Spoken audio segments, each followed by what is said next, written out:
प्रिय भक्तगण, आज हम आपको एक कथा का श्रवण करा रहे हैं जो सुनने मात्र से आपके जीवन में सुख, संपत्ति और धन की वर्षा होगी। तो चलिए कथा को प्रारंभ करते हैं। भगवान शिव माता पार्वती से कहते हैं, लालच का इंसान के जीवन पर दुष्प्रभाव कैसे पड़ता है। फिर माता पार्वती पूछती है, हे प्राणनाथ, कृपया आप ही बताएं कि इंसान के जीवन पर दुष्प्रभाव कैसे पड़ता है। फिर भगवान शिव कहते हैं, हे देवी, आज मैं आपको एक कथा सुनाने जा रहा हूँ। कृपया इस कथा को ध्यान से सुने और अंत तक देखें। अगर आप ये कहानी सुन रहे हैं तो पूरा सुनिए। इस कथा को आधा अधूरा छोड़कर जाने की गलती मत करिएगा, क्योंकि इस पवित्र कथा को पूरा सुनने से मनचाहा फल की प्राप्ति होगी। इसलिए इस कथा को पूरा सुने। आप शिव भक्त हैं तो भोलेनाथ का अनादर ना करें। सभी भक्त जानते हैं कि लीला रचने में तो महादेव का कोई मुकाबला नहीं है। महादेव अपने भक्तों के साथ बहुत खुश रहते हैं और उन्हें खुशियाँ भी देते हैं। ऐसी ही कहानी है दीपाली और नंदू की है। महादेव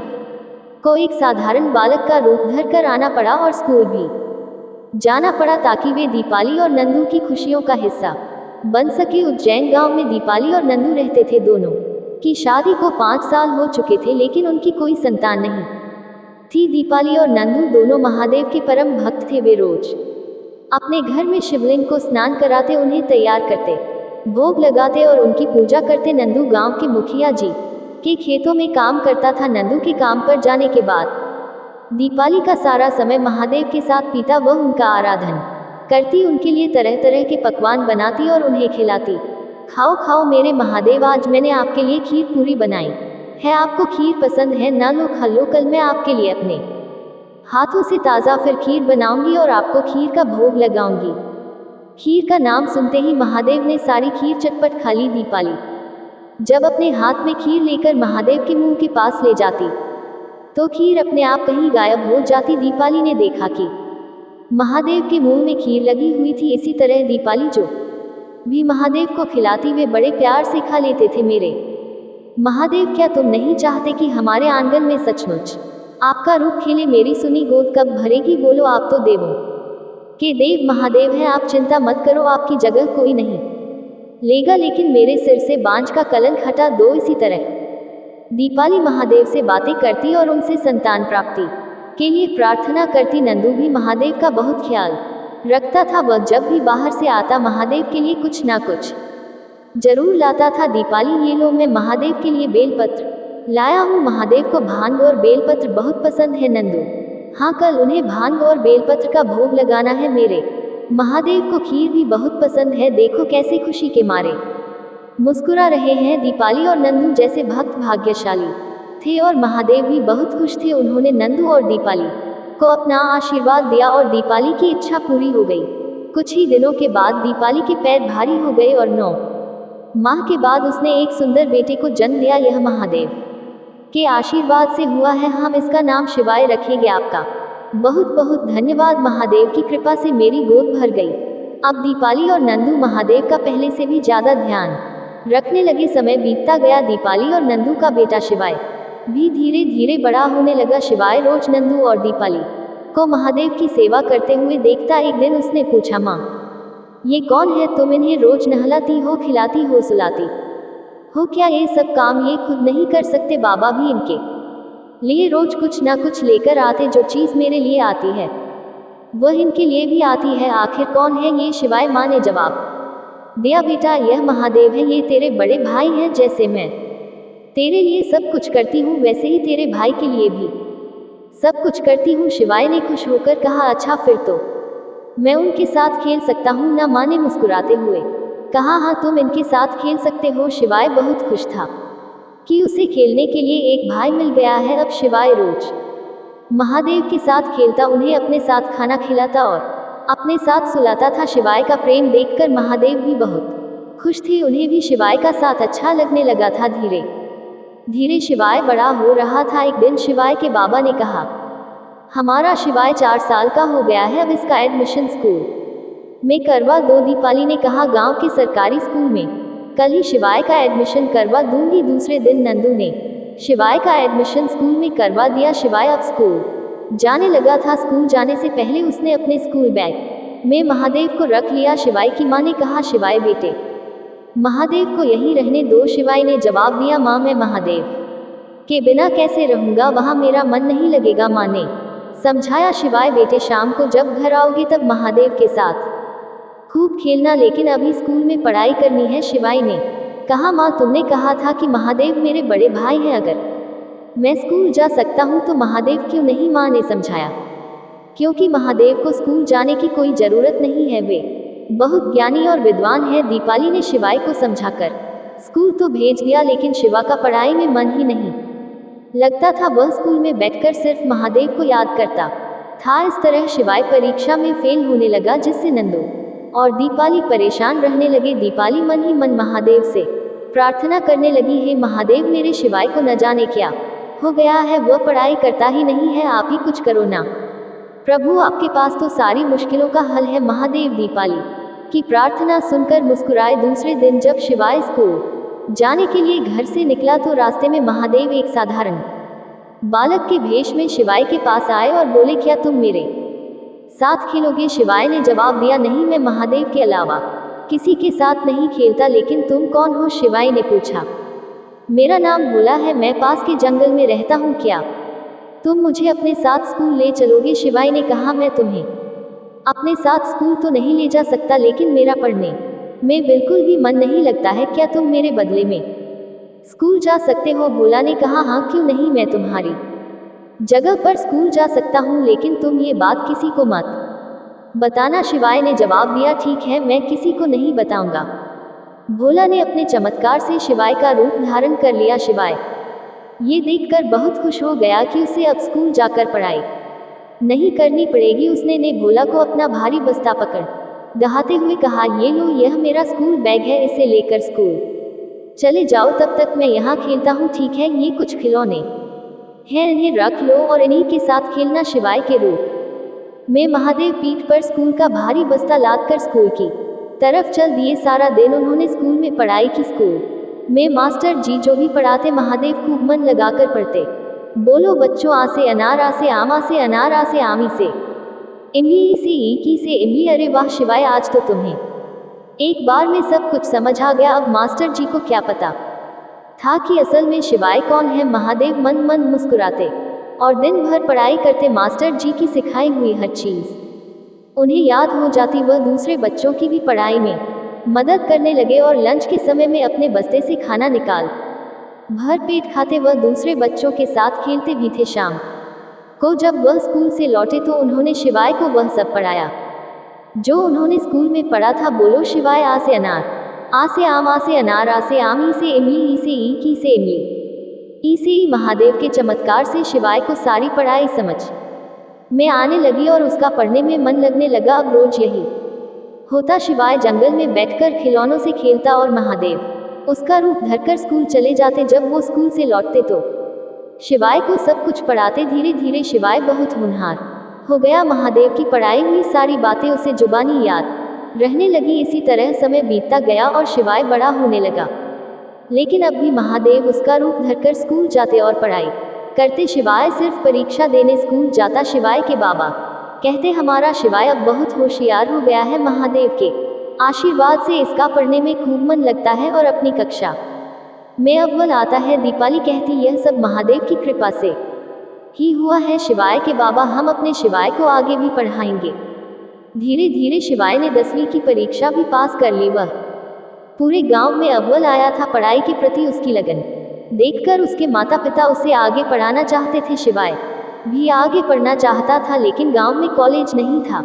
एक दिन शिवाय के बाबा बोले, हमारा शिवाय आगे पढ़ना चाहता है, क्यों ना पढ़ाई के लिए हम इसे शहर भेज दें। ये सुझाव तो तुम्हारा सही है, लेकिन शहर में रहना और पढ़ाई का खर्चा बहुत ज़्यादा होगा, हम इतना खर्चा कैसे उठा पाएंगे। महादेव चाहेंगे तो सब हो जाएगा, तुम मुखिया जी से कहो ना कि शिवाय को पढ़ाई के लिए शहर भेज दे। ठीक है, मैं कल ही मुखिया जी से बात करूंगा। अगले दिन नंदू मुखिया जी के पास जाता है और सारी बात बताता है। हाँ, नंदू शिवाय पढ़ाई में बहुत होशियार है, 10वीं में सबसे अव्वल आकर उसने पूरे गांव का मान बढ़ाया है। शहर जाकर पढ़ाई करेगा तो हमारा नाम रोशन करेगा। मैं शिवाय को शहर भेजने और उसकी पढ़ाई का पूरा खर्च उठाऊंगा। घर आकर नंदू ने यह बात अपनी पत्नी और शिवाय को बताई। ये सुनकर शिवाय उदास हो गया। शिवाय उसी समय जंगल गया और भोला को याद करने लगा। तभी भोला यानी महादेव उसके सामने आ गए। क्या बात है शिवाय, तुम परेशान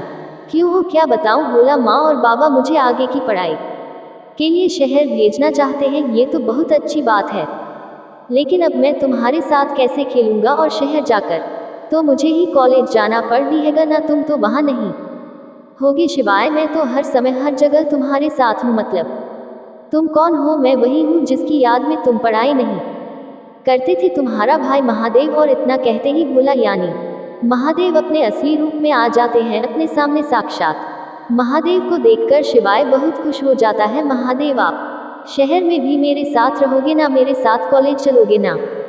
हाँ शिवाय, मैं वहाँ भी तुम्हारे साथ रहूँगा, लेकिन अब पढ़ाई तुम्हें खुद करनी होगी। मेरे आशीर्वाद से तुम बहुत होनहार छात्र बन गए हो, इसलिए पढ़ाई करने में तुम्हें कोई दिक्कत नहीं आएगी। ठीक है, अब मैं घर चलता हूँ। कल सुबह मुझे शहर के लिए निकलना है, तुम मेरे साथ रहना। ठीक है शिवाय, जैसी तुम्हारी इच्छा, मैं तो हमेशा तुम्हारे साथ हूँ। इसके बाद शिवाय अपने घर आ जाता है और अपने माता पिता को सारी बात बताता है। मुझे तो पहले से ही पता था कि मेरे महादेव हमेशा हमारी मदद करते हैं। आज हम जो कुछ भी हैं उनके कारण ही है, ये सच है नंदू। और शिवाय ने हाथ जोड़कर महादेव का धन्यवाद किया। अगले दिन शहर के लिए निकल गया और वहां जाकर उसने कॉलेज में एडमिशन ले लिया। महादेव पढ़ाई में अब भी उसकी मदद करते थे। एक समय की बात है, बिरजू की जिंदगी का ज्यादातर वक्त समुद्र की गहराइयों में ही बीता था, क्योंकि वह एक मछुआरा था और बिरजू के पिता भी यही काम किया करते थे और उन्होंने ही बिरजू को मछली पकड़ना सिखाया था। अब बिरजू इसी काम से अपना और अपने बीवी बच्चों का पेट पाल रहा था। माली हालत बहुत अच्छी तो नहीं थी, पर किसी तरह कुछ चल रहा था। सुनो जी, आजकल आप बहुत कम मछलियाँ पकड़ कर ला रहे हो, ये तो घर में ही खप जाती हैं, बेचने के लिए तो ज़्यादा कुछ बचता ही नहीं। ऐसे कैसे काम चलेगा जी? अरे भगवान, क्या करूं? जितनी मछलियां जाल में फंसेगी उतनी ही तो लाऊंगा ना। पता नहीं क्या बात है, लगता है समुद्र में मछलियां कम हो गई हैं। हम कितनी सफाई से झूठ बोल लेते हैं, तुम्हें क्या लगता है मुझे कुछ पता नहीं चलेगा? सच तो यह है कि तुम्हारा ध्यान मछली पकड़ने में रहता ही नहीं है। राजू भैया ने सब बता दिया है मुझे। सच तो यह है कि तुम किनारे पर रहते ही नहीं हो। सच सच बताओ मुझे, सारा दिन कहाँ घूमते रहते हो? मैं कहाँ जाऊँगा? तू राजू की बात सुन रही है, जो खुद एक नंबर का झूठा है। मैं तो किनारे पर ही होता हूँ, बल्कि वह खुद मटर गश्ती करता होगा, इसीलिए तो मुझे नहीं देख पाता है। अच्छा, तो राजू भैया मटर गश्ती करते हैं, फिर भी उनके पास तुमसे 4 गुना ज़्यादा मछलियाँ होती हैं, वो भी हर रोज। सच क्या है मुझे भी बताओ। क्या खिचड़ी पका रहे हो? कोई सौतन नहीं पाल ली ना तुमने? अरे कजरी, तुझे क्या हो गया है? क्या गलत सोच रही है? मैं सच कह रहा हूँ, मैं सारा दिन किनारे पर रहता हूँ। विश्वास कर मेरी बात का। तो तुम ऐसे नहीं बताओगे? मैं जा रही हूँ, दोनों बच्चों को लेकर जा रही हूँ मायके। अब तुम्हें छुप छुप कर मिलने की जरूरत नहीं है, उसे घर ले आओ और यहीं रखो। इतना कहकर कजरी गुस्से में वहां से चली गई और अंदर जाकर अपने और अपने दोनों बच्चों का सामान बांधने लगी। बिरजू ने उसे रोकने की बहुत कोशिश की, लेकिन कजरी ने तो जिद पकड़ ली थी। अब बिरजू के पास सच बताने के अलावा और कोई रास्ता नहीं बचा था। अच्छा अच्छा ठीक है, बताता हूँ, सब सच सच बताता हूँ तुझे, पर पहले ये सामान बांधना बंद कर। जैसा तू सोच रही है वैसा कुछ भी नहीं है। मेरा किसी के साथ कोई चक्कर नहीं है। हाँ, ये सच है कि मैं बस कुछ देर ही मछलियाँ पकड़ता हूँ, लेकिन बाकी के वक्त में कुछ भी गलत नहीं करता, बल्कि मैं तो समुद्र के अंदर जाता हूँ। पानी की गहराइयों में कुछ भी मत बोलो। तुम समुद्र के अंदर क्यों जाओगे? वहाँ कितना खतरा है, और वहाँ जाकर करते क्या हो? रहने दो, तुम मुझसे झूठ बोल रहे हो। मैं जा रही हूँ।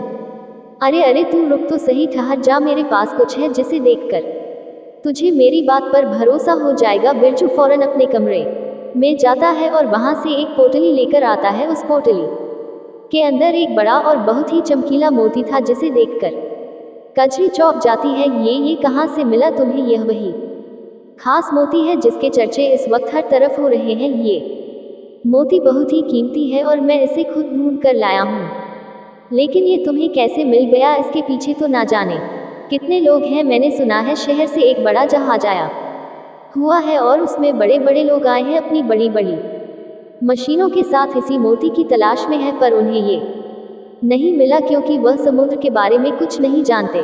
कजरी, असल में मेरे बाबा ने मरने से पहले मुझे समुद्र के बारे में सब कुछ बता दिया था। यह मोती एक सीप में मिलता है जिसे ढूंढ पाना हर किसी के बस की बात नहीं है। मैं हर रोज समुद्र के अंदर काफी गहराई तक जाता हूँ और इतने दिनों की मेहनत के बाद जाकर मुझे यह मोती मिला है। ये तो बहुत ही बढ़िया बात है जी। अब तो हमारे दिन ही संभर जाएंगे। चलो इसे जाकर जहाज वालों को देते हैं, वो लोग इस मोती के बदले हमें खूब सारा पैसा दे देंगे। नहीं, तुझे कुछ नहीं पता। बाबा ने बताया था कि गहरे समुद्र में ऐसे मोतियों का भंडार है और मुझे सिर्फ यह एक मोती नहीं बल्कि वो पूरा का पूरा भंडार चाहिए। लेकिन समुद्र में ऐसे ही जाना खतरनाक हो सकता है। वहाँ तो बड़ी बड़ी मछलियाँ होती होंगी, और नहीं तो क्या बस जान हथेली पर लेकर जाता हूँ मैं। बस एक बार मुझे इन मोतियों के भंडार का पता चल जाए, उसके बाद मुझे ये खतरा हर रोज लेने की जरूरत नहीं होगी। बस एक बात का ध्यान रहे, इस बारे में तेरे और मेरे अलावा किसी और को भनक तक नहीं लगनी चाहिए, समझी ना। इसके बाद कजरी ने कभी बिरजू को ना तो कभी रोका और ना ही फिर कभी उससे कुछ पूछा। बिरजू ने धीरे धीरे मछली पकड़ना बिल्कुल ही बंद कर दिया। वह शहर से आए उस बड़े से जहाज में साफ सफाई का काम करने लगा। इस काम के लिए उसे पैसे तो मिलते ही थे, साथ ही ऐसी चीजें भी आसानी से मिल जाती थी जिनकी मदद से वह समुद्र में पहले से भी ज्यादा गहराई तक आसानी से जा सकता था। फिर से अरे, ये चमक तो मोती जैसी ही लगती है। लगता है मुझे जो चाहिए वह मिलने वाला है। बिरजू उस रोशनी की ओर बढ़ने लगा। वह जगह वास्तव में वही थी जिसकी तलाश बिरजू को ना जाने कब से थी। वहां सीपियां का भंडार था जिनमें से कीमती मोती चमक रहे थे। बिरजू की खुशी का ठिकाना नहीं था। उसकी मंजिल उसके सामने थी, लेकिन वहां तक पहुंचना इतना आसान नहीं था। रुक जाओ, तुम इससे आगे नहीं जा सकते। बिरजू का रास्ता रोकने वाली एक जलपरी थी जिसे देखते ही बिरजू के होश उड़ गए। अरे तुम तो नहीं, ये जरूर एक सपना है। ये सच नहीं हो सकता। ना तो यह कोई सपना है और ना ही तुम्हारा भ्रम। मैं एक जलपरी हूँ और मेरा नाम सपना है। अरे वाह, यहाँ जलपरियाँ रहती हैं। मुझे तो ये बात पता ही नहीं थी। यहाँ पहले बहुत सी जलपरियाँ रहती थी, लेकिन अब सिर्फ मैं ही बची हूँ। तुम इंसानों ने इस समुद्र में इतना जहर घोल दिया है कि सारी जलपरियाँ मरने लगी। बस मैं ही किसी तरह बच पाई हूँ। जहर? कैसा जहर? झूठ मत बोलो, यहाँ किसी ने कोई जहर नहीं डाला। अच्छा, तो समुद्र के अंदर इतना सारा कचरा कहाँ से आया? ये तुम्हारे लिए सिर्फ कचरा होगा, पर हम समुद्री जीवों के लिए तो ये जहर ही है। और सिर्फ इससे काम नहीं चला, तो तुम हमारी धरोहर भी लूटने चले आए। मैं जानती हूँ तुम इन मोतियों को हथियाने आए हो, पर मैं तुम्हें ऐसा हरगिज नहीं करने दूंगी, समझे?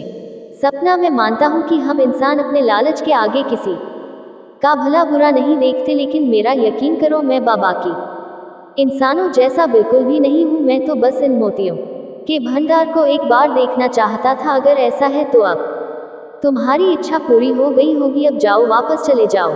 और हाँ, एक बात याद रखना, इस जगह के बारे में या फिर मेरे बारे में किसी को कुछ मत बताना, कभी मत बताना, वरना बिरजू इतना तो समझ गया था कि वह अकेला उस जलपरी का मुकाबला नहीं कर सकता। उसने उस वक्त वापस जाने में ही अपनी भलाई समझी, लेकिन मोतियों के उस असीम भंडार को देखने के बाद उसका लालच बहुत बढ़ चुका था। समुद्र की गहराइयों में उसने जो कुछ देखा था उसने फौरन जाकर जहाज के लोगों को बता दिया। देखो भाई, बात साफ है, उन मोतियों में से 80 मुझे मिलेंगे, तभी मैं तुम लोगों को वहां लेकर जाऊंगा। अगर सौदा मंजूर हो तो बात करो, वरना मैं अकेला ही चला जाऊंगा। हमें तुम्हारी शर्त मंजूर है? ये हमारे माहिर तैराक हैं और पानी के अंदर हथियार चलाना भी जानते हैं। इन्हें अपने साथ ले जाओ और जल्दी से उन मोतियों के साथ साथ उस जलपरी को भी यहाँ लेकर आओ। तुम्हें जितने मोती चाहिए तुम रख लेना, पर वह जलपरी हमें ही चाहिए। बिरजू ने बिना एक पल गवाए उन तैराकों के साथ वापस उस जगह पहुंच गया जहां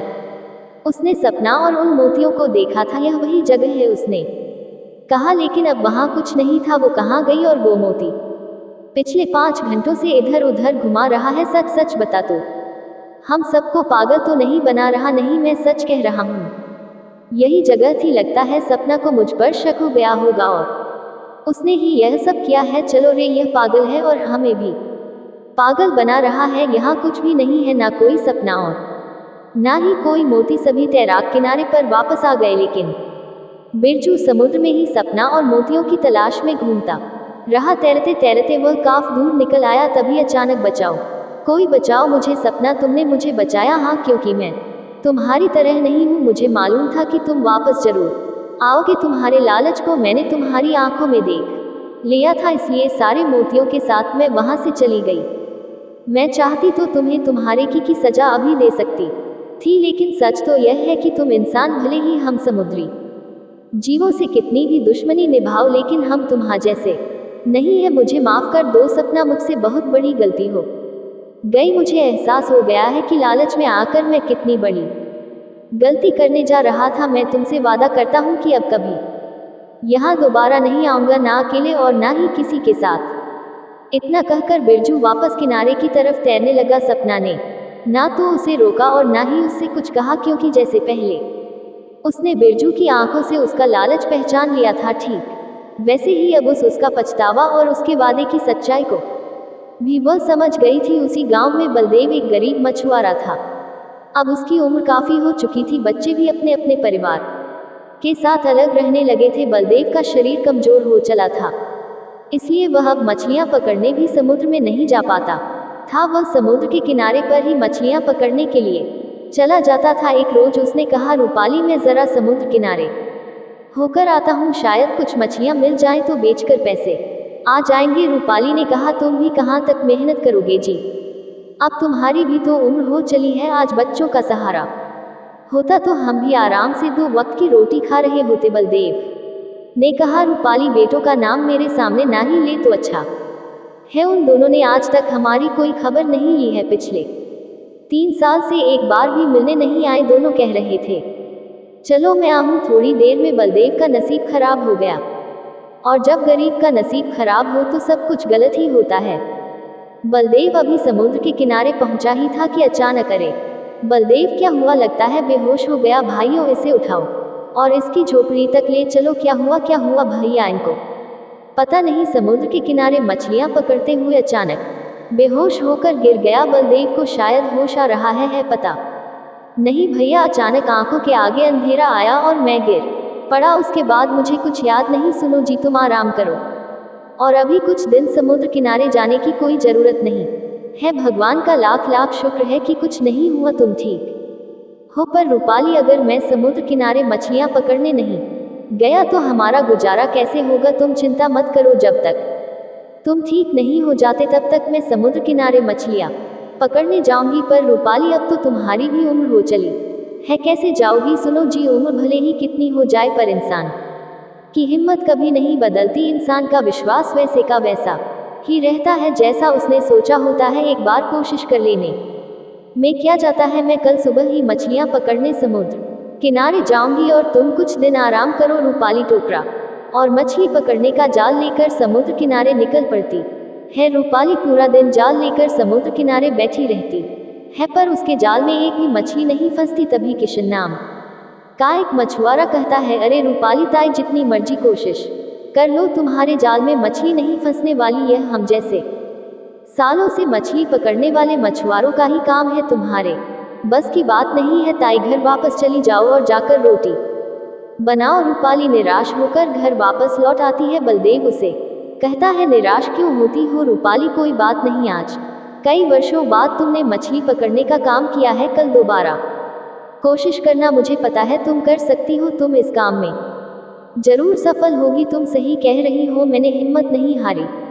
मैं कल फिर एक बार कोशिश करूंगी। अगले दिन रूपाली फिर से मछली पकड़ने के लिए समुद्र किनारे जाती है। किशन उसे कहता है, रूपाली ताई, फिर से क्यों आ गई? तुम्हें पता है तुम्हारी अब उम्र नहीं रही, तुम थक जाओगी, पर पूरा दिन मछली तुम्हारे जाल में नहीं आएगी। अरे मैं किसी मछली को छोड़ूंगा तभी तो तुम्हारे जाल में फंसेगी ना। किशन, तुम मेरे बेटे की उम्र के हो, इसलिए तुम्हें भी नसीहत दे रही हूँ, कभी भी किसी गरीब का मजाक मत उड़ाना। किसी का नसीब बदलते देर नहीं लगती। तुम भी भगवान की बनाए इसी दुनिया में रहते हो, और मैं भी भगवान किसका नसीब कब बदल दे ये वही जानते हैं। रूपाली की बात सुनकर किशन चुप हो जाता है और अपना काम करने लगता है। रूपाली इसी कोशिश में थी कि कुछ मछलियां जाल में फंस जाएं। बेचारी भूखी प्यासी समुद्र के किनारे जाल डालकर बैठी रही, शाम हो चुकी थी।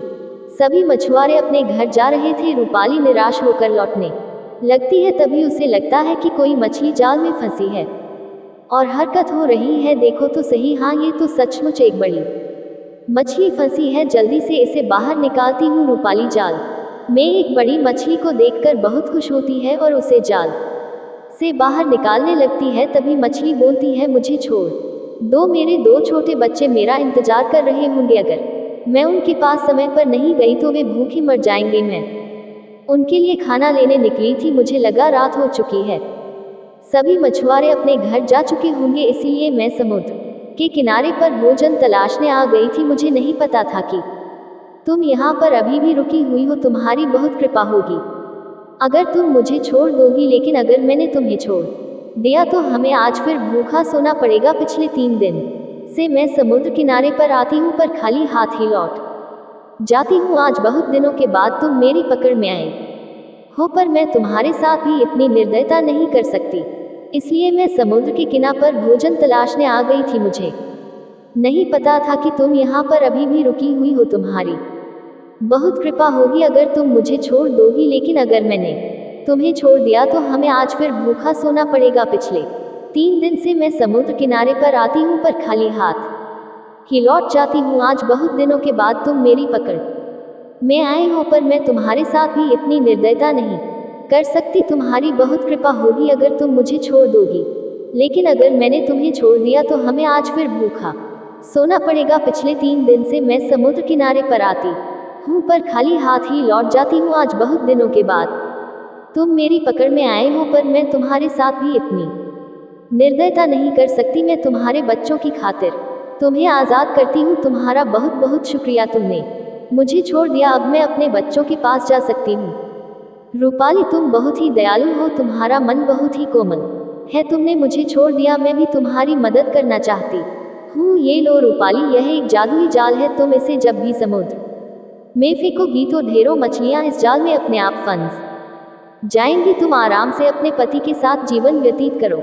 मछली रूपाली को एक जादुई जाल दे देती है। रूपाली वह जाल लेकर घर आ जाती है और सारी बात बलदेव को बताती है। रूपाली, तुमने उस मछली के कहने पर उसे छोड़ दिया। पता नहीं ये जाल जादुई है भी या नहीं। सुनो जी, मुझे इससे कोई फर्क नहीं पड़ता कि यह जाल जादुई है या नहीं, पर किसी माँ को अपने बच्चों से जुदा करना वो भी तो सही नहीं था ना। रूपाली अगले दिन वह जादुई जाल लेकर समुद्र किनारे जाती है और भगवान का नाम लेकर वो जाल को समुद्र में फेंक है। अरे रूपाली ताई, तुम पिछले 1 हफ्ते से जाल को समुद्र में फेंक रही हो, पर तुम्हें पता है तुम्हारे हाथ कुछ नहीं आने वाला। अरे ये क्या रूपाली ताई के जाल में इतनी ढेरों मछलियाँ, ये कैसे हो सकता है? इतनी मछलियाँ तो आज तक मेरे जाल में कभी नहीं फंसी। और रूपाली ताई ने एक बार ही जाल फेंका और उसी में ढेरों मछलियाँ आ गई। इसका मतलब वह मछली सच कह रही थी। उसने मुझे ये जादुई जाल दिया था। भगवान आपका लाख लाख शुक्र है। आज मेरी बहुत कमाई हो जाएगी और आज हम पेट भर भोजन कर सकते हैं। रूपाली सारी मछलियों को टोकरी में भरकर बाजार ले जाती है और उस दिन उसकी बहुत कमाई होती है। वह खुशी खुशी घर आती है और बलदेव को सारी बात बताती है। रूपाली, आज मैं बहुत खुश हूँ तुम्हारे नसीब से।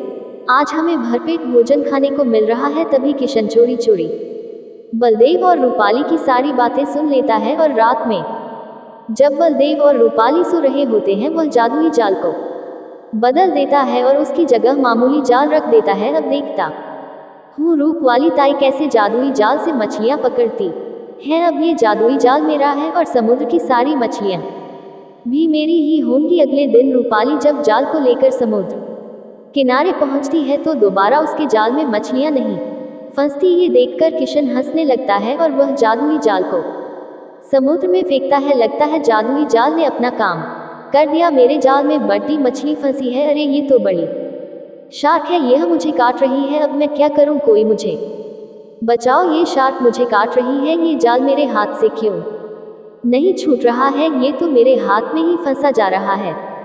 मछली मुझ पर हमला कर रही है। रूपाली ताई, ये तुम्हारा ही जादुई जाल है। मैंने कल रात चोरी से इसे बदल दिया था। मुझसे गलती हो गई। रूपाली ताई बचाओ मुझे। रूपाली के हाथ में उलझा जाल जैसे ही कहती हैं, शार्क मछली वापस पानी में चली जाती है रूपाली ताई, ये लो तुम्हारा जादुई जाल, ये तुम्हारे ही नसीब का है। मैंने बेईमानी करके इसे तुमसे छीनने की कोशिश की, पर आज मुझे इसका सबक मिल गया है। चोरी करने की वजह से आज मेरी जान भी जा सकती थी। मुझे माफ करना रूपाली ताई, आज के बाद मैं किसी का भी मजाक नहीं उड़ाऊं और ना ही कभी किसी की चीज पर कब्जा करने की सोचूंगा। कोई बात नहीं किशन, सुबह का भूला अगर शाम को घर वापस लौट आए तो उसे भूला नहीं कहते। तुम्हें अपनी गलती का एहसास हुआ, इस बात की मुझे खुशी है। धीरे धीरे बलदेव और रूपाली बहुत अमीर हो जाते हैं। जब उनके बेटों को ये बात पता चलती है तो वे उन्हें अपने साथ ले जाने के लिए आते हैं, लेकिन रूपाली और बलदेव उनके साथ जाने से इनकार कर देते हैं और दोनों पति पत्नी खुशी खुशी एक दूसरे के साथ अपना जीवन बिताने लगते हैं। इतना कहकर भगवान शिव इस कथा को समाप्त करते हैं। इस वीडियो को बोलते समय कोई त्रुटि हो तो मैं क्षमा चाहती हूँ। उम्मीद है आप सभी को यह वीडियो अच्छी लगी होगी। अगर आप शिव के सच्चे भक्त हैं तो चैनल को सब्सक्राइब और वीडियो को लाइक करके कमेंट में हर हर महादेव लिख दीजिए।